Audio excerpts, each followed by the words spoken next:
आगे बढ़ेंगे और खबर शामिल कर लेंगे वजीराबाद से। अली बुखारी की रिपोर्ट के मुताबिक जहां पर रेलवे पुलिस भीख मांगने वालों से भत्ता लेने में मसरूफ है।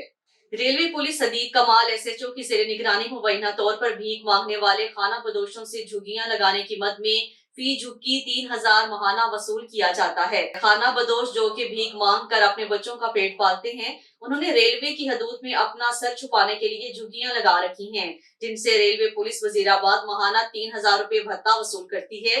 इसके अलावा रेलवे की हदूद में लगाए गए गैर कानूनी स्टॉल जो कि सियालकोट और लाहौर के लाइन के बिल्कुल साथ लगे हैं और वो काफी बार इंसानी जानों के ज़िया का सबब भी बन चुके हैं, उनको भी रेलवे पुलिस वजीराबाद की सरपरस्ती हासिल है और फी स्टॉल महाना 6000 रुपए मुबैना तौर पर वसूल किए जाते हैं। सदर अंजुमन हकूक शहरिया ने आला हुकाम से फौरी तौर पर नोटिस लेने का मुतालबा करते हुए कहा है, रेलवे पुलिस में छुपी ऐसी काली भेड़ों को फौरी तौर पर नौकरी से फारग किया जाए और उनके खिलाफ कानूनी कार्रवाई का मुतालबा किया जाए।